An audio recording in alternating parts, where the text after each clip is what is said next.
Сайн байцгаана уу? Та бүхэнд энэ өдрийн мэндийг хүргэе. 365 өдрөө гайхамшигтай хамт подкастын маань 21 дахь дугаар эхлэхэд бэлэн боллоо. Та бүхний итгэл над Панда байна. Don't dream it, be it. The Rocky Horror Picture Show. За тэгэхээр өнөөдрийнхөө перцептийг ярихын тулд энэ перцепт маань ханаас гаралтай вэ гэдгээ ярьцгаая. За The Rocky Horror Picture Show гэдэг нь болохоор 1975 онд цацагдсан аимшигын болон мюзикл кино юм байна. За би ерөөсөө энэ нөгөө киногоос үзэж байгааг болохоор ялангуяа би өөрөө нөгөө аимшигын киног нэг сайн үзэж чаддгүй.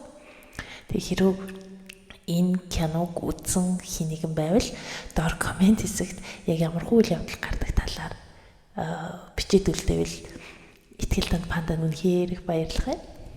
За тэгээд өнөөдрийнхөө перцептийн талаар ярьцгаая. Маш шулуун шударга. Үнэхээр энгийн үгүй л та. Бити мөрөөдөл одоо өөрөө мөрөөдөл бол гэх юм уу? Мөрөөдлөөрөө амьдраа. Нөгөө хитрхийн ингийн болохоор нөгөө орчуулахадаас жоохон төвөгтэй л байна л да. Нөгөө утга нь ингээ ойлгогдоод байгаа юм яг ямар хүүгээр илэрхийлэх вэ гэдэг нь өөрөө жоохон тийм хүндрэлтэй. За мөрөөдөл гэдэг бол юу нэх гоё. Хүн юу гэж мөрөөдөж болдог? Хүн тэнгэрт нисэж байна гэж мөрөөдөөд анхны онгоцыг бүтээсэн хүн шиг бас л те мөрөөдөл нь цаашаага үнэхээр бодит байдлаа олох уу гэдэг нь хэнийг нэг ингээ хүлээгээд хараад байхад биелэлээ олохгүй.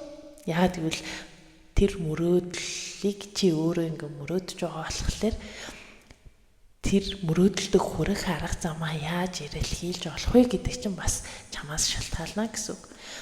За хамгийн наад захын жишээ нь болохоор за жоохон материалын тал руугаа явъя л да. Би байртай болмоор байна. Одоо маш олон хүмүүс тэгж бодож байгаа шүү дээ. Юмны үн нэмэгдээд, дээрээс нь байрны үн нэмэгдээд тэгээд нөгөө мөнгөний инфляц өсөөд, байр маань өсөөд гэл ер нь маш олон зүйл тохиолдож байгаа үед бол энэ бол үнэхээр зарим хүмүүсүүдийн хувьд бол ер нь дийлэнх бид нарын хувьд ингээ мөрөөдөл болоод байна.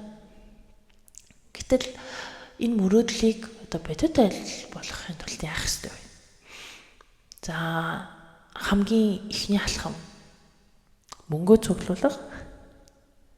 Яг уу жоохон нөгөө цалин багтай ийм тийм гэл бид нөгөө нэг цуглуулахгүй байх шалтгаан зөндөө байгаа. Гэхдээ цуглуулад, хуримтлуулад эхлэхэд бол бас хуримтлуулах шалтгаан нь өөрөө бид нарын энэ мөрөөдөл гэдэг зүйл. Бид эхлэхгүй л болвол тэр бол мөрөөдөл хിവэрэл байх болно. Тийм болохоор хэдүүл ингээд альва нэгэн зүйлийг үнэхээр ингээ мөрөөдөөд хүсээд байгаа бол эхлүүлэх алхмаа хийж эхэлцгээе. Яг энэ үгэн дээр таарсан миний нэг мөрөөдөл бол өөрөө энэхүү 365 өдөр гайхамшигтай хамт подкаст. Тэгээд яг энийг эхлүүлэх алхмаа хийсэндээ би бол үнэхээр их баяртай байдаг. Тэгээд энэ подкаст маань 365 өдрийн турш намайг бас сорьсон нэг сарилт болно. Сонсогчдын маань бас нөгөө сорьсон нэг сарилт болж чадна гэж би бас итгэж байна. Тэгээд өнөөдөр 21 дахь өдөр дээр ингээ аль хэдийн хүрээд ирсэн байгааг ингээ харахаар нөгөө альва нэгэн зүйлийг дадлалах нь бол 21 өдөр давтах хэрэгтэй гэдэг штэ. За тэгээд 21 өдөр хэдүүлээ энэхүү подкаста миний хувьд бол та бүхэндээ хүргэж давтсан байна. Нөгөө талаас та бүхэн маань миний подкастыг сонсож дадсан биш үү? За тэгээ 344 хоногтой хамт байхын төлөө чиний итгэл танд Панда байлаа. Өнөөдрийнхөө дугаарыг үгээр өндөрлцгөөе. Баярлалаа. 365 хоногийн турш чамтай хамт байх чиний итгэл танд Панда.